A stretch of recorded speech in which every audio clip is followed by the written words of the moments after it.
I'll start recording from now. I know it's come up very frequently that people have concerns about the idea, well, I can't make this Monday class or this Thursday class. I get it, you guys, you're working, you've got school, there's a lot going on. I set these up to really just increase your access to me, to ask questions, to have discussions, for us to bring things to life, for you to be able to connect with each other and do breakout rooms where you can share ideas and ask questions on a peer level and not just with me. However, I understand if life comes up, you get called into work or your schedule changes and you can forevermore not be able to attend these. No worries. Okay, then I am going to make an effort. Somebody's hopefully going to hold me accountable to record these discussions so that you guys do have access to the information. The sad part is you'll miss out on the breakout rooms, and whatever's discussed there, you will never know. Neither will I. But when it comes into the group aspect, you'll have that. Okay, so on our website, the homepage has, what does it have? It's the announcements I like up front. We're going to jump down to the syllabus for a quick moment. Please, the student technical support for the Canvas is really important. If you hit a wall on anything, obviously always use the whole question mark, the little question mark in the bottom left-hand side, because it's really great. I was able to build the site off after I forgot how to, with like, how do I add announcements to the front page? Ta-da, it showed it. It was really great. But the Canvas support is brilliant. This is why I was so happy that CSUF moved over to Canvas. For my friends who do, I have a wonderful relationship with DSS. The information is on the front. Required reading, I put the links right in the front for you guys. These are not your textbook that you're purchasing. These are a mix of required and recommended for the beginning of the semester. There's some really great information in these OERs that I found. And so I didn't want to mandate purchasing them. Michaela, who's amazing in the library, found them. So it's the key is these are ones that you're going to want to just skim through. All right. As we go through the schedule, it's broken down in a module. My modules are wrong. Sorry, you guys. Why is it? I proofed this thing so many times and I submitted it to the department last night. Where's module 1? God, they're going to think I am crazy. Okay, cool. Nothing new. All right. Well, module 2.1. Class orientation, that's what we're going to go over today. This week, you guys really need to, you're going to have kind of double duty because you had the initial chapters. The chapters are short. Oh my gosh, I don't read things, I read them. But they really are going to set you up for the conversation about being a health education professional and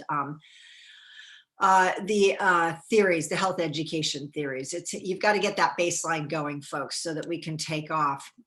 We are going to have our topic today. You guys, if you have not gone to Flipgrid yet, it's really darn cool. I love it. I actually did it for a class and I have it up right now. Let's see, where this is how I had the opportunity to actually see your faces for a few of you for the first time and hear from you.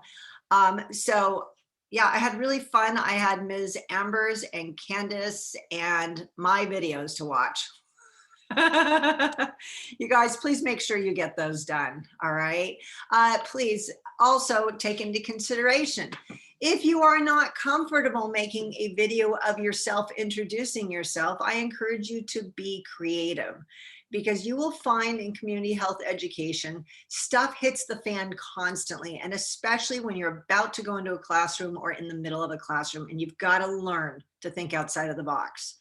I can't even begin to tell you how many times I've gone to class and was supposed to, have access to the internet for materials, or my computer suddenly stops working, or people show up that don't belong there, or I don't find out till halfway through the class, or people ask me questions where I'm just like, what?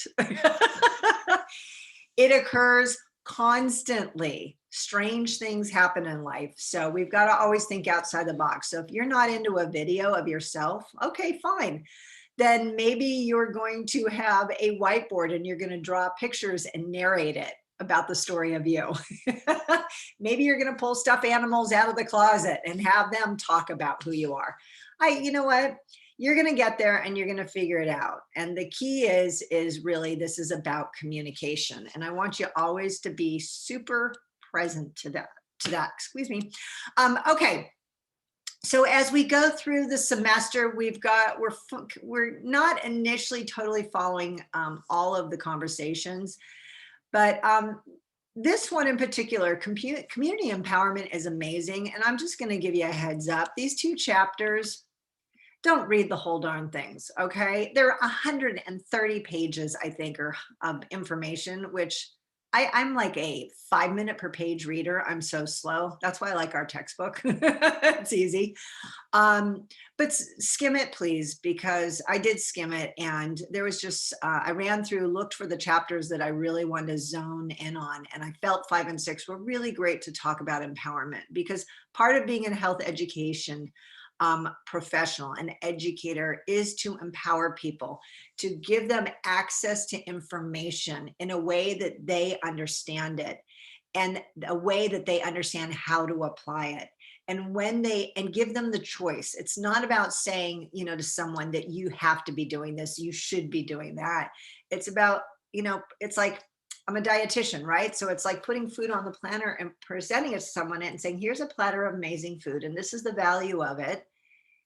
You choose, you decide what works for you. And we're all going to come to the table at the time that's appropriate for us. And we're going to take what we feel is appropriate for us. And sometimes you might stand on the sideline, and I did this with my weight loss people, and it might be like, wow, you're doing really great on your exercise. Are you ready for a challenge? And if you are, then let's talk about what you could possibly be doing to increase your exercise. So it's inviting people, really, it's inviting them to help them grow and access information. Okay, there's not a super lot I have to talk about the syllabus, because you just go through topic by topic, and it starts following kind of gradually the construct of the textbook. I double back for us to re-review chapter 5, because you guys, chapter 5 is one that you really got to have tattooed in your brain. Maggie, you got that? I'm giving you an opportunity to go over it twice. If you missed it the first time, girlfriend. And yes, I do tease, beware. And then we start going with the rhythm of the textbook, 1, 4, 6, 7, 8, 9, 10, 11. When you're going through this class, you've got these initial conversations. And you guys, if I'm talking too fast, slow me down, okay?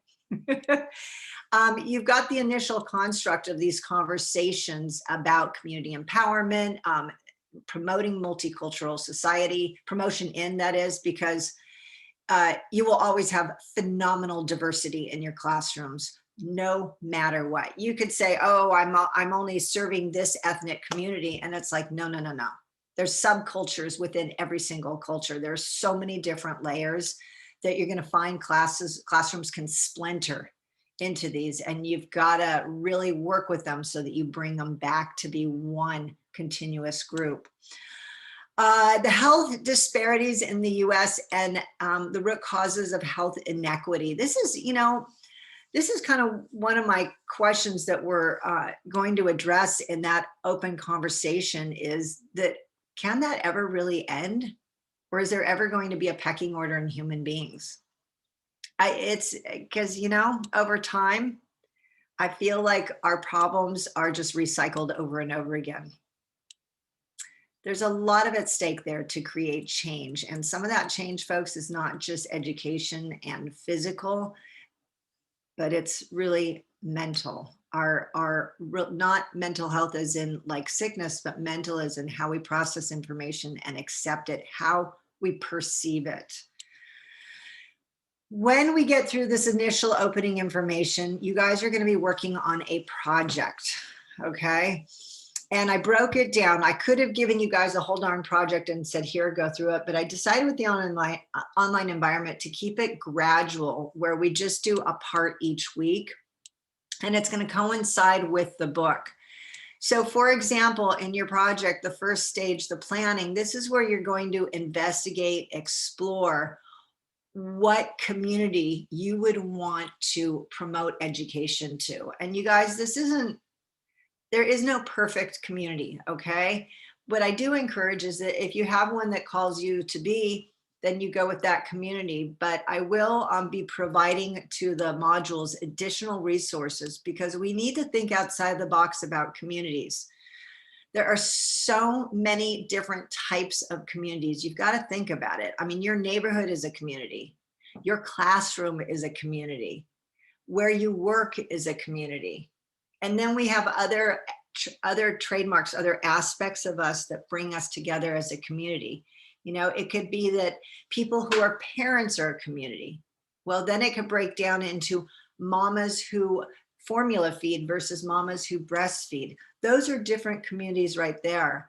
And then you've got mamas who work and breastfeed and mamas who are at home and breastfeed. It all keeps filtering down. So that's why just explore, go with what, you know, calls you to be, that is something that you just have an affinity for right now. I don't want perfect. I just want something that you're going to be interested in exploring and want to figure out a way to communicate with those people. Stage 2, then we're going to start thinking about the theory of approach, how you're going to approach this information based off of, why does that say research and submit? Oh, research the type of theory that you would be appropriate.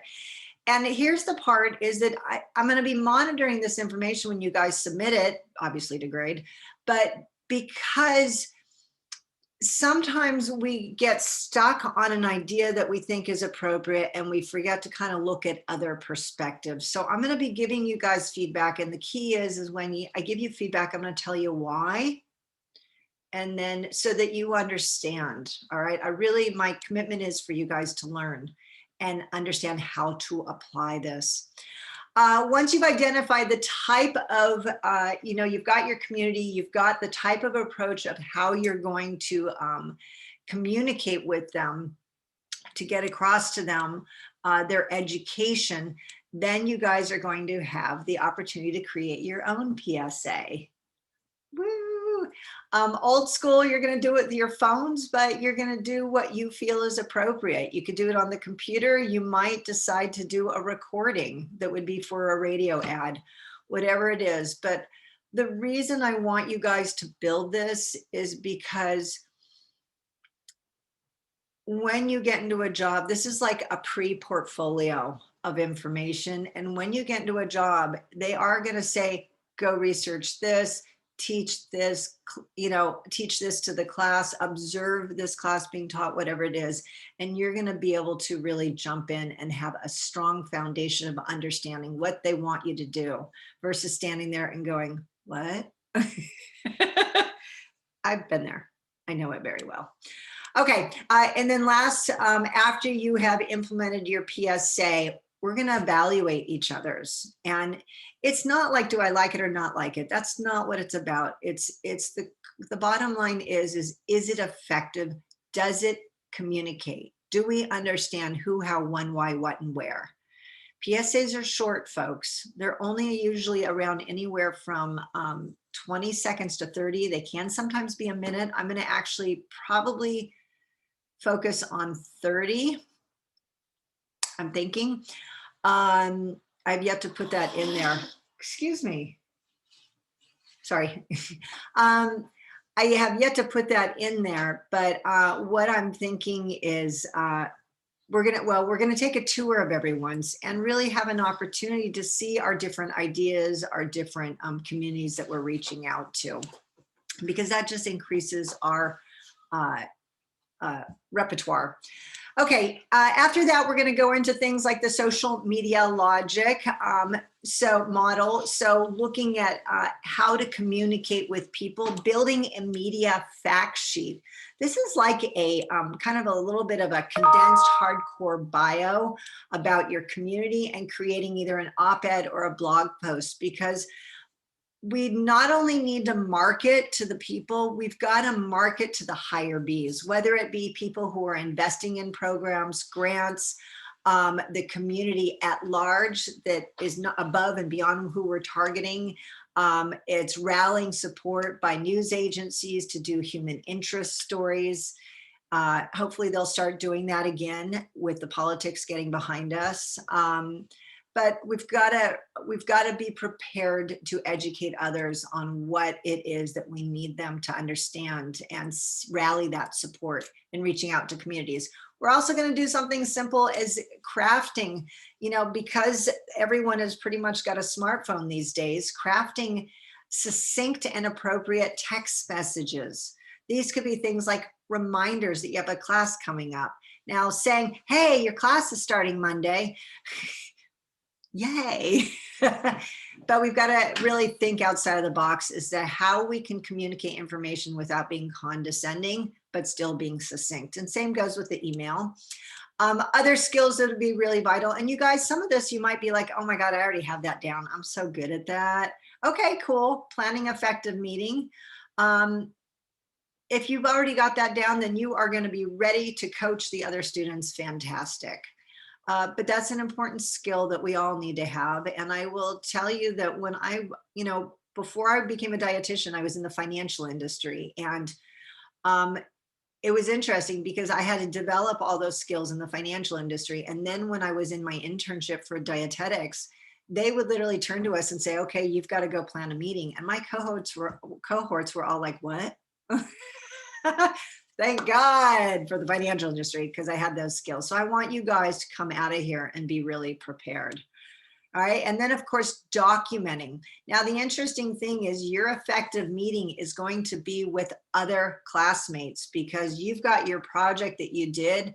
Now, after you guys toured each other's PSAs, you're going to start building a coalition with up to two or three of you, where in food speak, let's put it this way. It's like if you were to go to Domino's, and when you're at Domino's, Baskin & Robbins is in the same storefront, okay? That you're bringing things together. Now that one is a terrible example because they really just don't go together. But we want to find, like, what if you've got your pet project is the mothers who are breastfeeding who have to work. And then someone else has a pet project about maybe anger management and parenting. And another one has a topic that's about, immunization for children, that you find the family bond is the common theme that you want to bring together and give information to the family unit. That would be a coalition of 3 groups. And at that point, then you guys would have your meeting. You would document the meeting minutes. And why I'm having each of you document the meeting minutes is because we all hear different things. And then you are going to develop, you are going to be working on a mixed communication for the 3 of you. There are things that you'll want to consider on advocating your project that we'll review, and how to build a grassroots movement, because the reality is, depending on the government, folks, really is one of the most dangerous things we can do. And the reason I say this is, over time, what I've learned is money comes and money goes, okay? Depending on who's in office and what their priority is, depending on the economy and if it's strong or if it's weak, there is no guarantee that there's financing out there.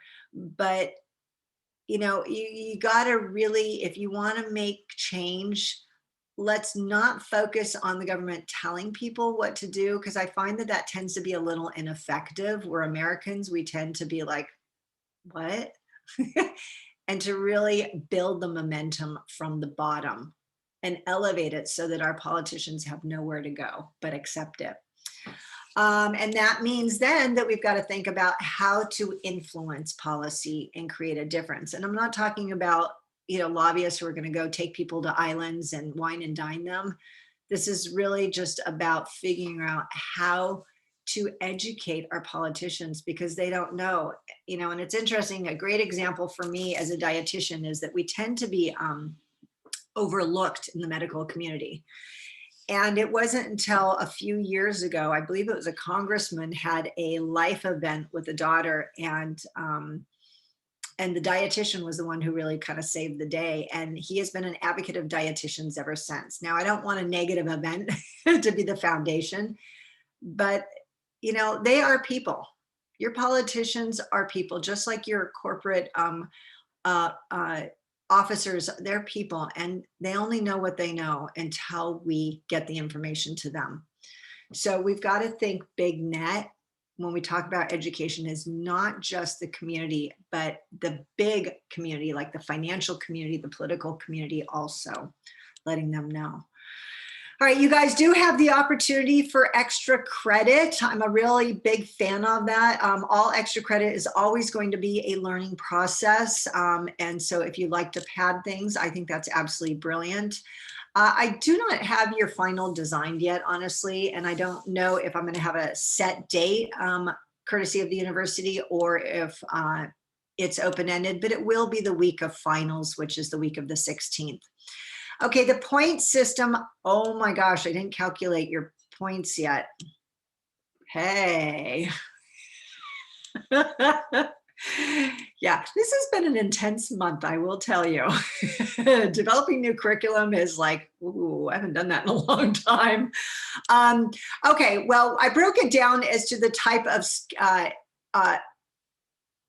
experience that you're having in the classroom. So your personal awareness statements, that's your personal statement.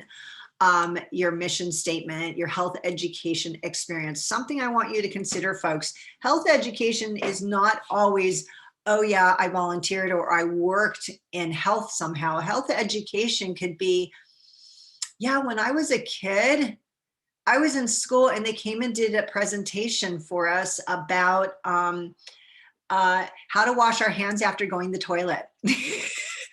That's health education, my friends. What are we all experiencing for the past year right now? Health education about how to manage exposure to bacteria and viruses, all right? So you all have health education experience already. COVID is a prime example. It's just the question is, where did you receive it? Did you receive a mailer? Did you see a PSA on TV? Did you get direct education from a medical doctor? Did the university send you information about how to practice health and awareness when it comes to viral transference? Okay, sorry. I have lots of thoughts on all of this. Okay, skill building assignments, because the reality is we are building our skills to be able to go out there in the world. And I just needed you guys to get that these are foundational skills that you are going to be used and repeated constantly in life. Your community to project development, the evaluation that follows it. Then when you come together as a group and work together, I mean, obviously you're doing it online and you're going to have to designate your relationship. But I haven't finished defining the direction, so we'll get there. And then you've got discussion, posts, and replies. So a couple things that are really important on this. Skipping down to the Zoom discussion reflection posts. Folks, every single week when you read your chapter, you have to submit 1 to 3 sentences that really should be reviewer questions. Good Lord, that should be sentence questions. So that I have information to talk about in our Zoom discussions. And it might be, you know what, I really get the trans theoretical, message, but I'm not real clear. I think it means that it is appropriate in this type of classroom, but I'm not getting how it would be applied. Okay, got it. So you're making a statement about how you're not understand how to apply this information, then that will be discussed in the Zoom session. And that is really, folks, the crux of your participation, is letting me know you've touched the material, that you've read it, you're thinking on it, and you're finding the holes of information that you maybe just don't quite understand. All right. Other discussion posts and replies is that I want you guys to have a conversation about structural inequities. To have conversation, you're going to post your media fact sheet actually for everyone to read it and reply to it. Typically, I do 2 people per item for replies, so you don't have to touch tons of them. That would be crazy. A detailed op-ed or blog post that is also going to be posted for people to read, because that's how, we're going to do that shopping. and find what group we want to attach to. The text messages and email, those are being posted so that we can get ideas from each other, and then influencing policy tactics and targets. Post only. Why is it a post only? Because it is before the final, the last topic. And I'm not going to do a Zoom discussion that week. If you post a question and I have concerns, I'm going to post the response online for you guys. Okay.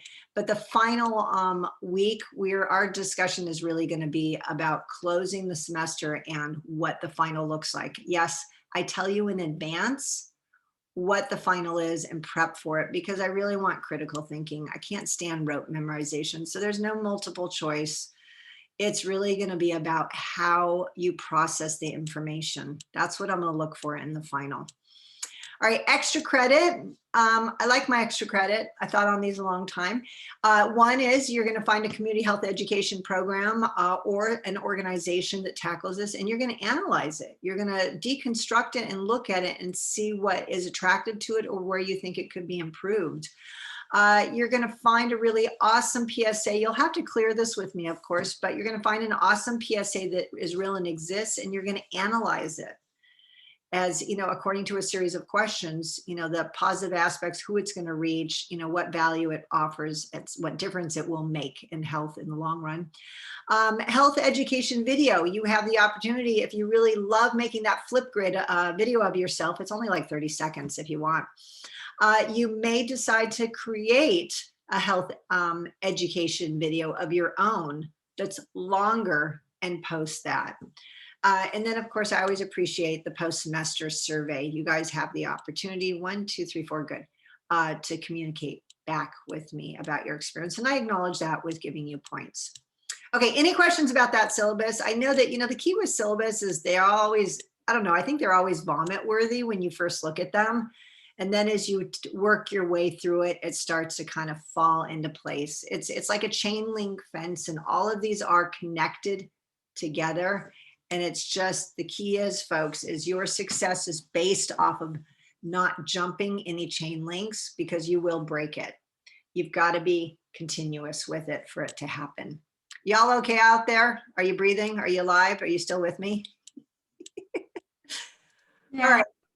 Thank you.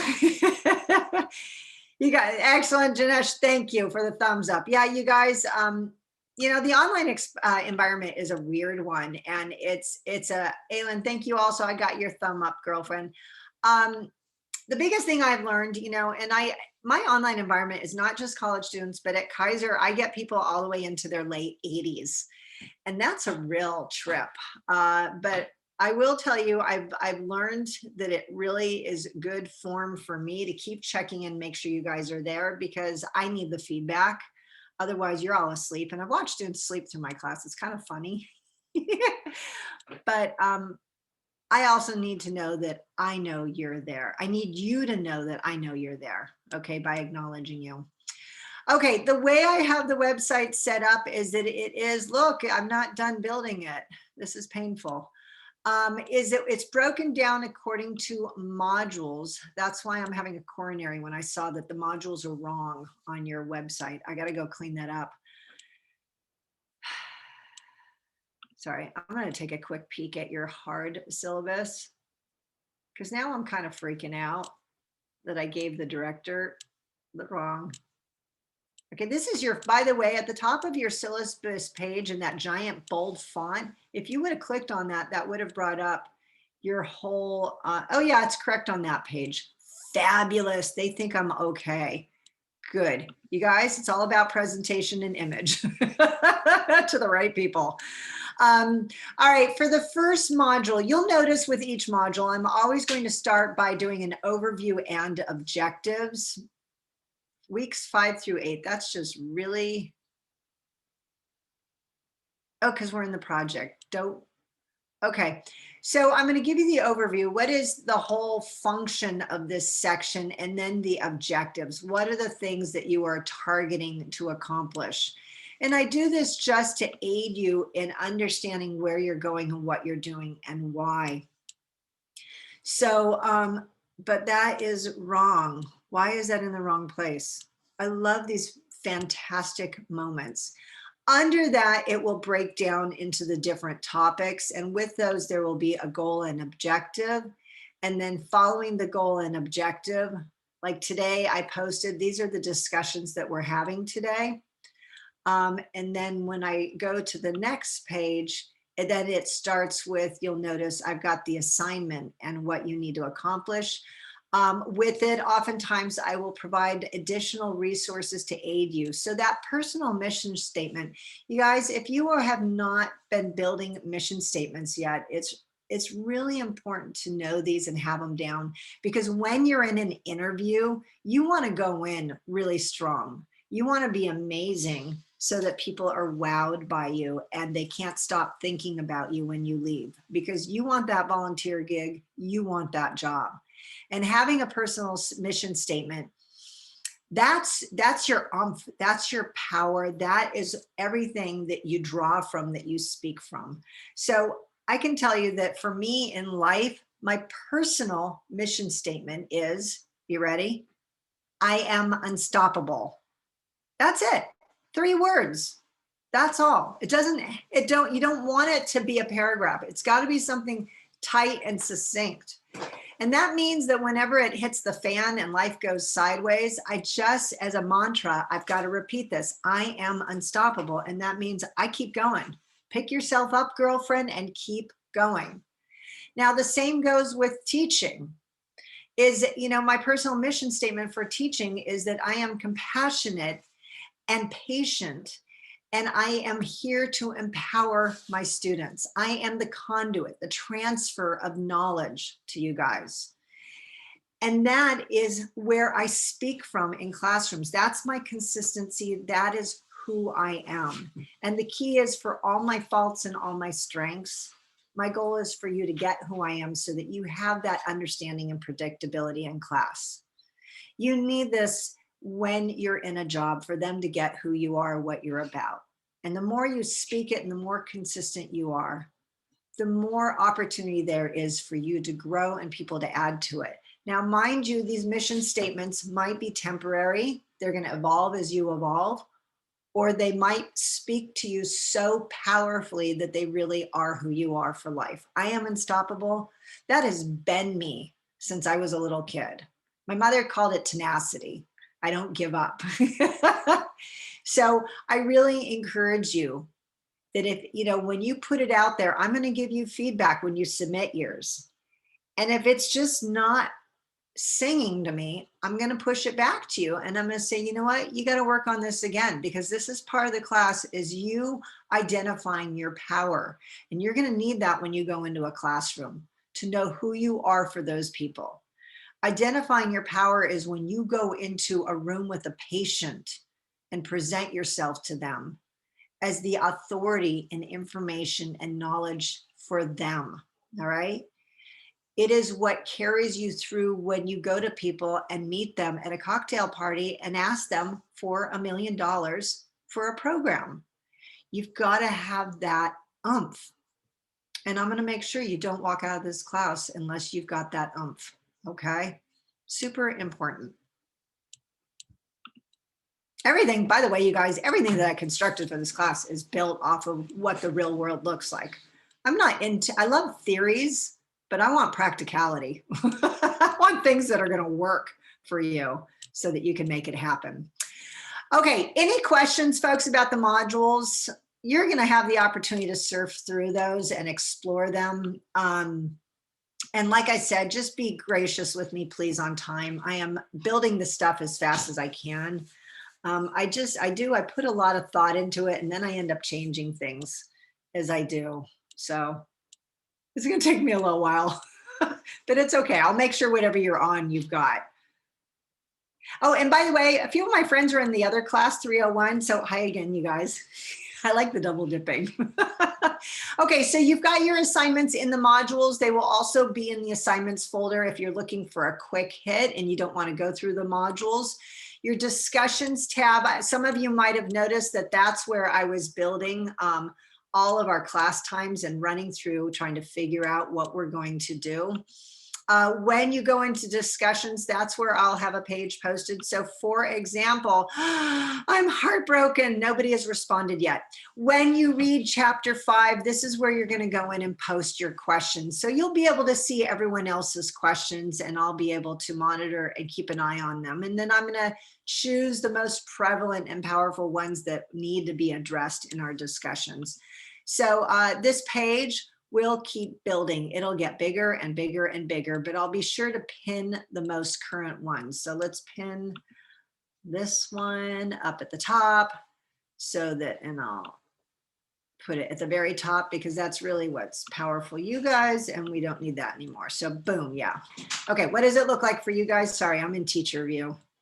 That's what it looks like for you guys. Pretty much the same thing. No harm, no foul. Okay, going along, you have got your people tab, folks, and when in here, if you will notice, you have the opportunity to see all of your classmates. You know, this is just a really great opportunity for you guys to be able to message each other if you want to connect, especially as not all the people will be in the discussions. And if you come across someone whose project you want to work with, later on, you sure as heck better be able to connect with them, so that information will be available here. Of course, your grades, you guys will have the opportunity to keep reviewing them. Here's my request, please. In the grades, please make sure that you keep checking. Whenever I give you a grade for something, I give feedback, you guys, and you know, I have a few friends over time who don't bother to read the feedback. And some of that information I want you to correct, and I'm going to give you the opportunity within a small window of time to correct it for more points. And if you don't take the time to read those comments, you lost out on points, okay? And I think that's just silly. So it's kind of like, you know, it's kind of like when you're at the airport and they say, you know, flight 334 will be leaving in 10 minutes, last call, last call. Well, I do the same thing. I give you a last call and either you're listening or you're not. Okay, so keep an eye on those, please. By the way, all of your survey results, I gave you guys feedback. Sometimes it was a smiley face, sometimes it was an honest to God response. Okay, announcements, you don't have to repeat that. I will develop rubrics to make sure that you guys understand how I'm grading things. When you create your PSA, you have, gosh, I thought you had Studio, but I came across this recently. Yeah, the university didn't give you guys Studio. Okay, Screencast-O-Matic is really easy. This is actually how I create. Oh my God, they're making this for instructors only? That blows. Okay, I'm having an upset moment right now. I thought that would have, okay, that's where when I create short videos on announcements, I send them in assignments and apparently they could show up there. I really thought the university would have this stuff for you guys to record. Okay, well, a couple possibilities. When you create your PSAs, you can do it either if you have a program on your laptop or use your phone. If you submit the file to me, I can upload it into YouTube and ask it to create captions. The captions will probably be crazy if you have any type of, I want to drink the water, any type of linguistic lilt that's built in there. But otherwise it'll be a start. Okay, how are we doing on time? Not bad, excellent, okay, good. Why? Because I've got Kaiser. I've got another class tonight, yay. And I don't even know. Tonight's, bariatric surgery education. Teaching people how to prepare for bariatric surgery. Love it, really exciting. All right, let's see. Class orientation, goal and objectives. So we talked about Canvas, my friends. We talked about the syllabus, the fact that there is that additional link on the syllabus, wherever it is. I've lost it already. Yep, that very first line. And that gives you the whole darn mastermind of a syllabus for the university, just because I have to have that there. The weekly readings are due by Sunday. Oh, here's kind of a weird thing. I don't know if you guys noticed on the syllabus is how the dates are organized. There's an overlap. If you guys look at this, the readings are due, let's see, is that Sunday? I don't know what day of the week, Mondays. The readings are due Monday, and then the assignments are due Sunday. And then that was the first week. And then the readings are due Sunday, and the assignments are due Monday. So there's a day overlap. And the reason I do that is because some of us are able to get stuff done ahead of time, and some of us are a little behind, and there's a natural flip. So the point is you remember that chain link? I need you guys to get that that's what life is really about, is connecting things.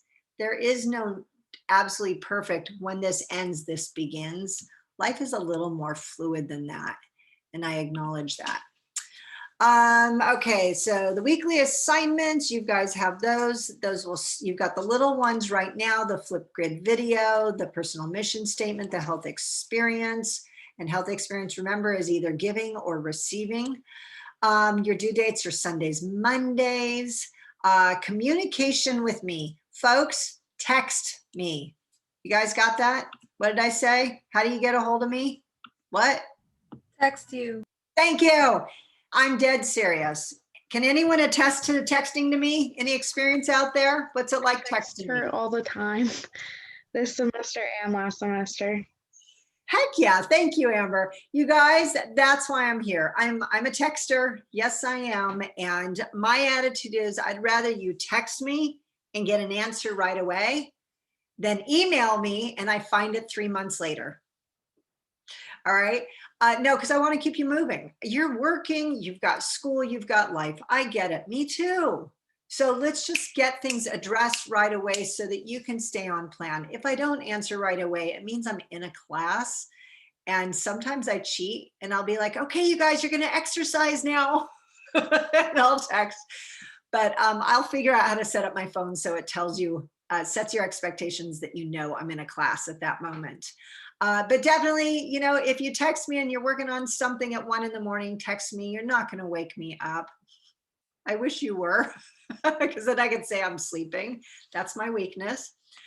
But I'm up at very strange hours. I do tend, if I have an opportunity to sleep in, I will. But yeah, if you don't want me to text you at 3 in the morning, tell me so I don't wake you up. Second choice to texting, my friends. And if you're unclear as to where my phone number is, look, it's on the syllabus page, 949-981-3789. Okay.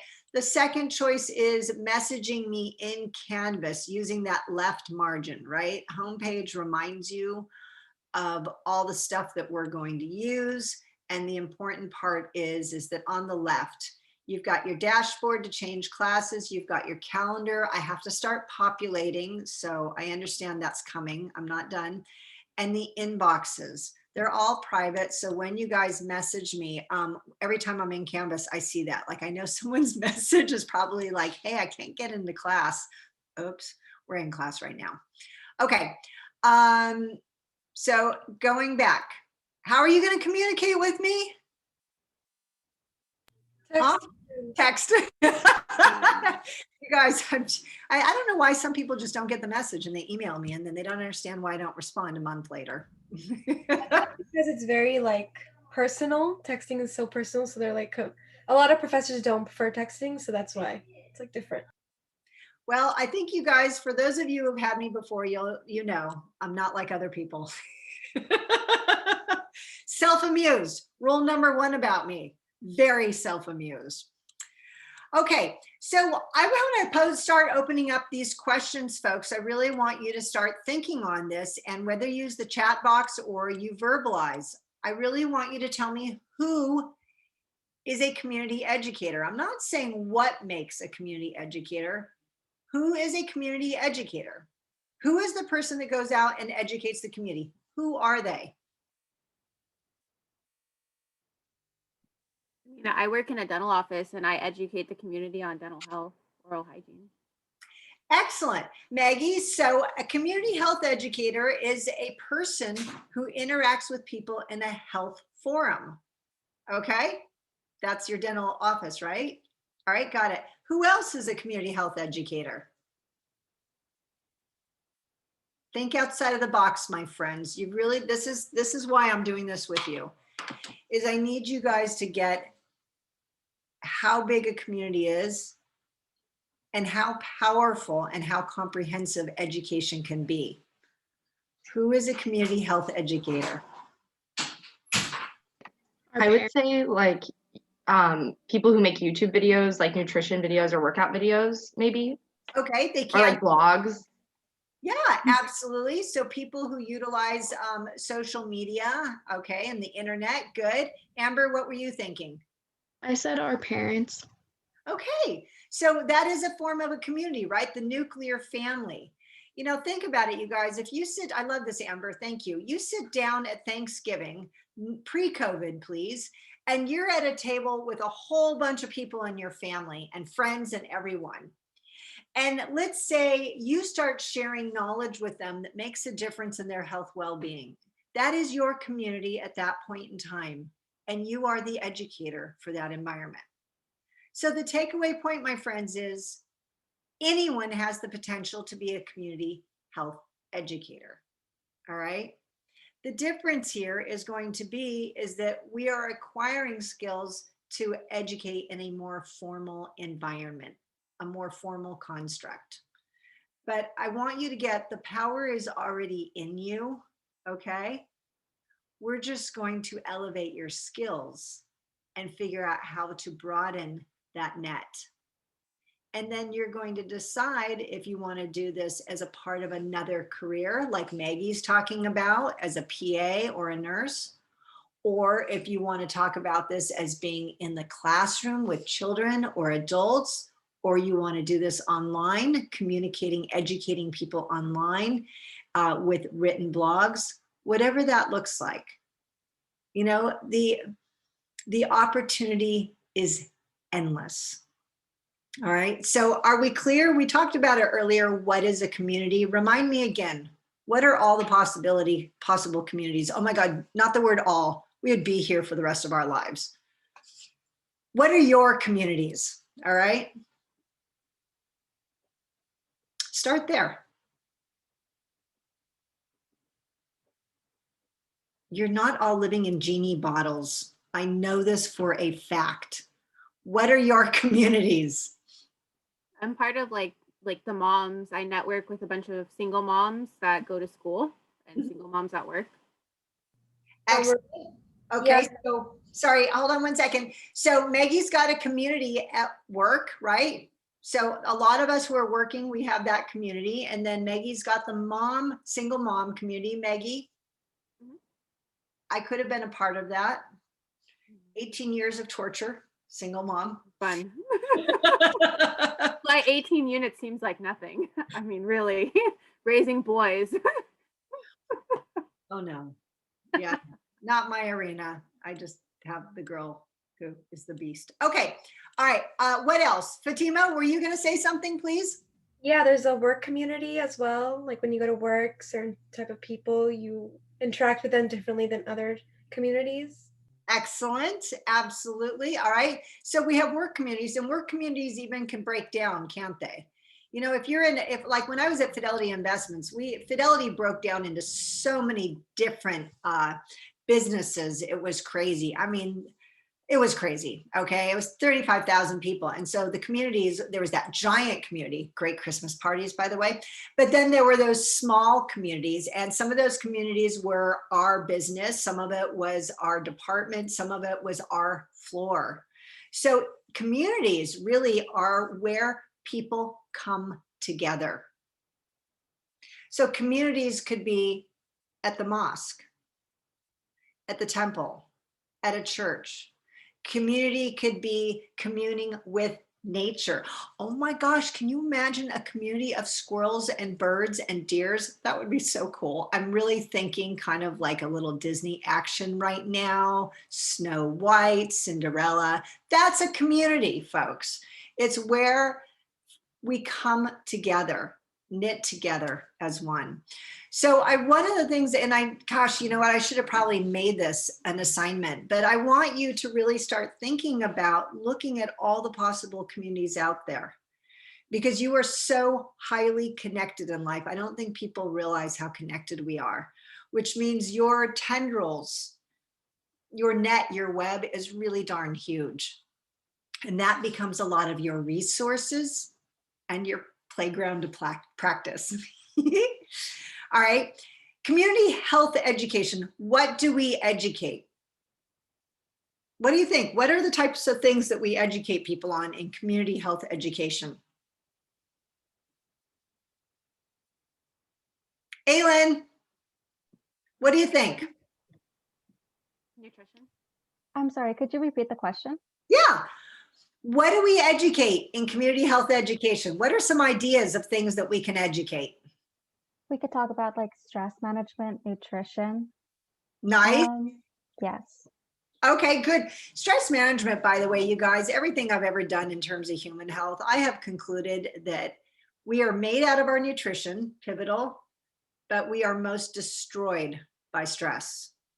Because the further and further I get into diabetes, I'm finding this extraordinary pattern that stress is really at the crux of a lot of diabetes. It's interesting, which of course then is heart disease and stroke and influenza.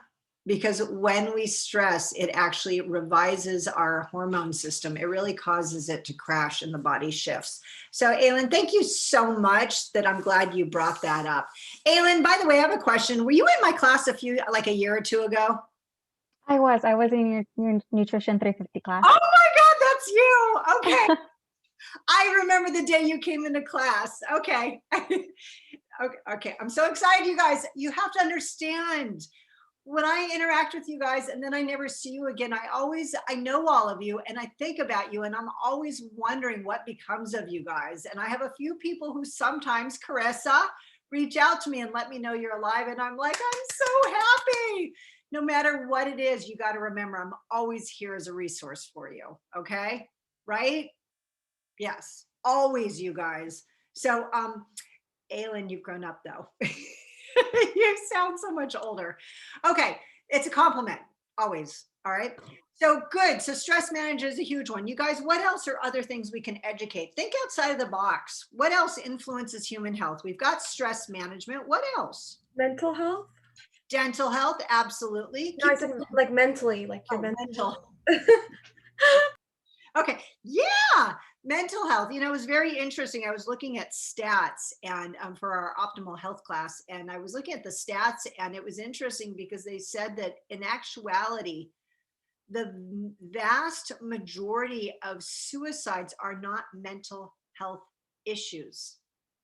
I think one of the highest ones was relationships, people not knowing how to cope with negative relationships, whether it be breakups or domestic abuse, etc.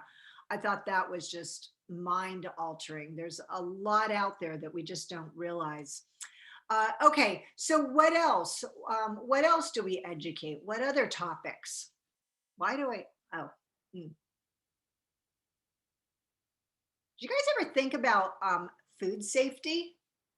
This is interesting because I got to go figure out those stats. I haven't looked into it yet for a few years, but a lot of people die every year from food poisoning. I mean, what a preventable death. Absolutely ridiculous.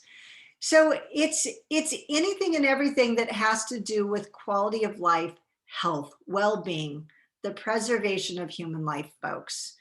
And whatever that is, health education could even include things, I know this sounds crazy, but when you talk about things like occupational safety at work, that is a form of health education, preserving human life. Teaching people not to stick their hands into blenders that are turned on. That's a form of health education. Yeah. When I did my internship, they needed to provide that in service. Someone did that. Okay. Why do we educate people? Why do we provide health education? Kiana, why do we provide health education? I would just say to take preventative actions from serious injuries and things like that can come from not being educated about the topic. Okay, got it. So for prevention. Excellent. All right. Why else? Uh-huh. Oh, Kiana, no, I wasn't keeping you in the hot seat. Oh, okay. Yeah, no. You're off, girl. You brought a good one. Janesh, I'm going to ask you, why else do we educate? Not just prevention, but what else?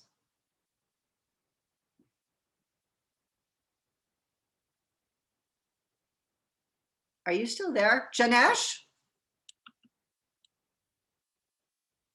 Okay, Lemmies, you tell me, why else do we educate? In addition to prevention, Like health promotion. okay, got it. So health promotion, prevention of disease, excellent, got it. You guys, also management of disease, okay? So we have to look at all the different aspects of human health. Don't be short-sighted on this. All right, how do we educate? How do we educate people? You guys already started touching on this. The idea of things like we talked about the PSAs to get the information out, but what, you know, the videos, the information on the internet. Oh my gosh, just be careful of those darn infomercials. I keep falling for those thinking they're education and there's something totally different. We educate in the classroom. We educate with written materials, with pamphlets, with books. You know, there is a myriad of possibilities, and that is the key, is to really think outside the box. You know, it doesn't make sense to create a pamphlet for a person who is blind if it is not going to be appropriate for them. But then on the other hand, depending on a radio ad to be speaking to an audience that's deaf really defeats the point. Putting education in the Vietnamese community that's in Spanish is really defeating. Putting education for teenage mothers that's written at a college level is inappropriate. It's no disrespect to them. They just haven't been on this planet Earth long enough necessarily to access that higher education. So we really want to think about how we educate is reflecting the person we're educating, not what we decide it to be, but looking at that community first and figuring out what speaks to them best. All right, when do we educate? You guys, it just boils down to, you know, that's kind of an open-ended question, is when do we educate? It depends on what's appropriate for the person. If we're talking about, you know, basic things like wash your hands after going to the toilet, man, that starts the minute the child starts experiencing the toilet, okay, when they get past the diaper stage. So we've got to just make it applicable to the community. When do we start educating about good nutrition? Well, dang it, that should be really in kindergarten. But educating just, now this goes to number 7, educating one group doesn't always mean that we're going to create change. You know, teaching children how to eat well doesn't do us any good if the parents don't have access to the information also. So sometimes when we do outreach and we do community health education, whatever that topic is, we've got to open our lens up and look at, wait a minute, I want to target that group, but the reality is this group influences that group, which means I've got to educate that group also. So think about it in terms of, like, let's say a skilled nursing facility, and you have seniors in that facility and you need to provide education for them. Well, that's great, but you've got to provide education for the staff also, so that everybody's on the same page with the same message so that they can support each other, okay? So education is very comprehensive and very far-reaching, my friends. To some degree, we could say it's limitless. And that's why I want you to definitely, as you go through this program, if through this class, keep your eyes open for the big picture, but hook on to something that's your pet project that inspires you and interests you, and that'll carry you through this topic. And make it what? Personable. All right. Okay. That's what I want to talk to you guys about tonight. It's dark. Do you guys have any thoughts or questions for me right now? Amber says no. Y'all good? Maggie's still awake. We're doing okay. 18 credits. She's still there. We're all right. Or units. Credits. Isn't it the same thing? Maggie, your microphone's not on. It's on now. Yeah, give me some time. I'm here. Oh, it's only like what, the third day of the semester here. So I've been like in my other class for 4 weeks. This is day 3. So Oh. next week might be a little bit different. Got it. All right. You know, that being said, Maggie, thank you for bringing that up. You guys, communication is power. All right. Whenever anything goes up or down or left or right or all the way around and you're like, what the heck? Communicate with me and let's work together.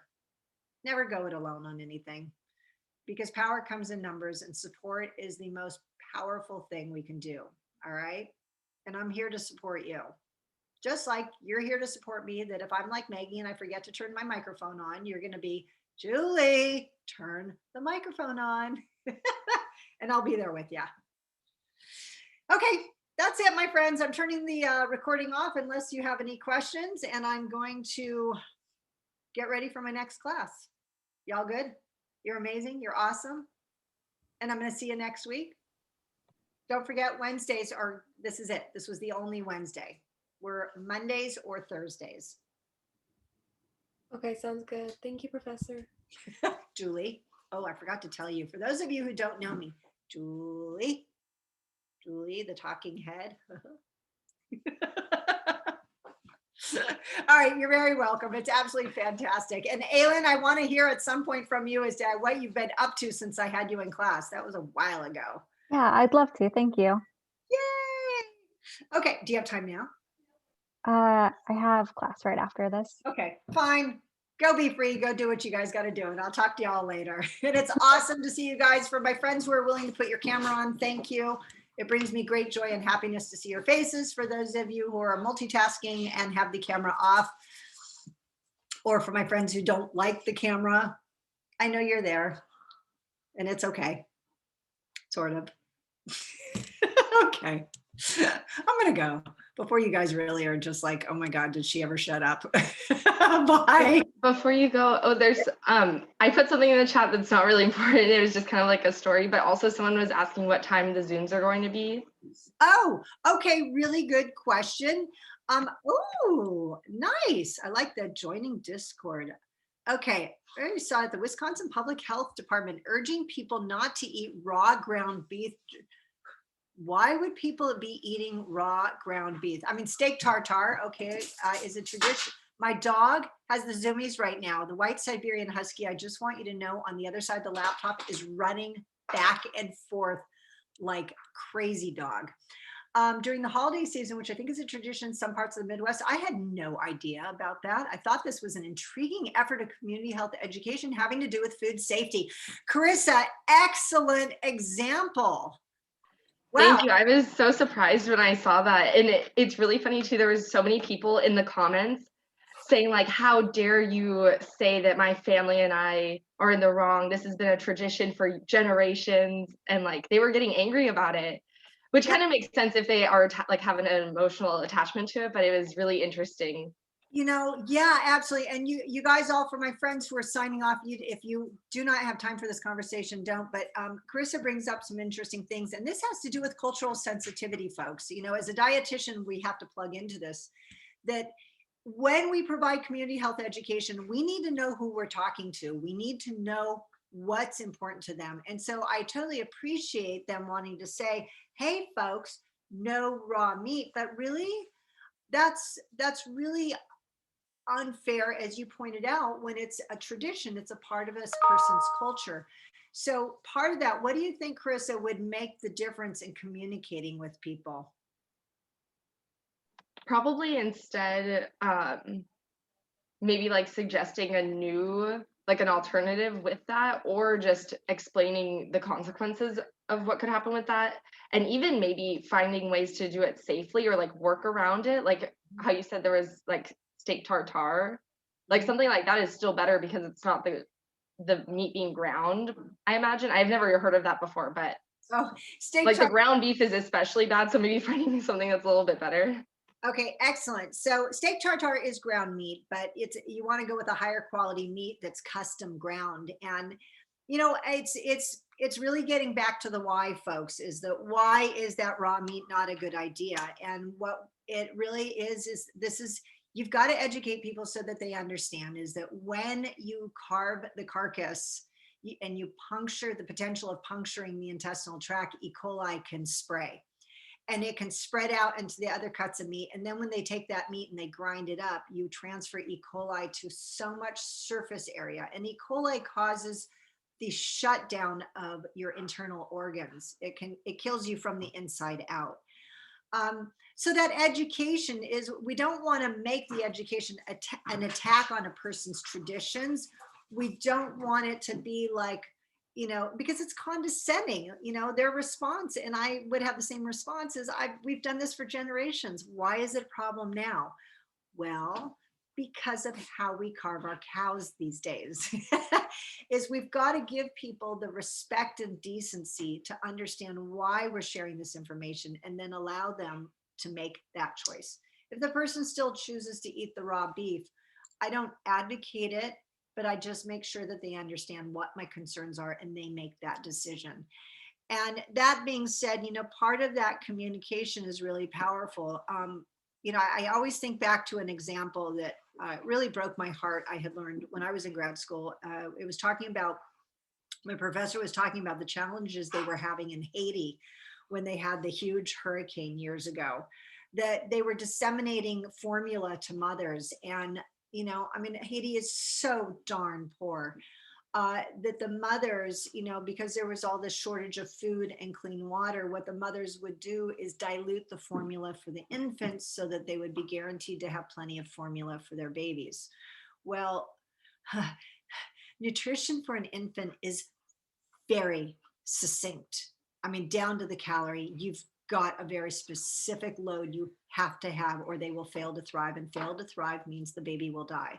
And they were having rashes of babies starving to death. And it's just heartbreaking. And I love and appreciate them giving out the formula. But the reality is, if you don't educate the mothers, not just on here feed formula, but why it has to be this concentration and what will happen if you don't follow that concentration, they didn't know. And babies died because of that. And that breaks my heart. So the why is really powerful. It gives people the respect to make the decision for themselves.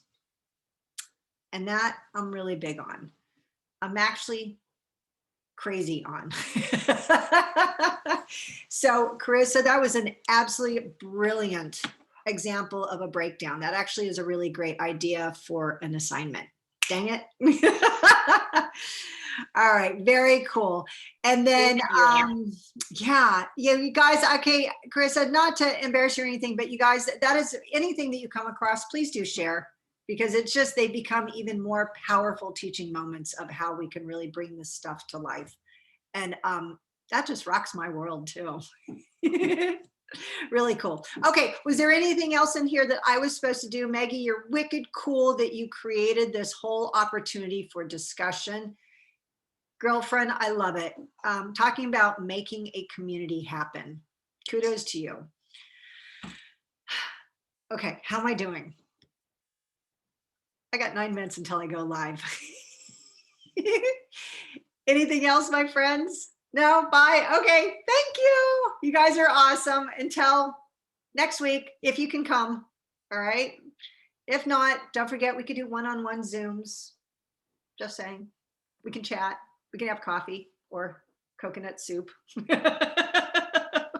next week. Okay.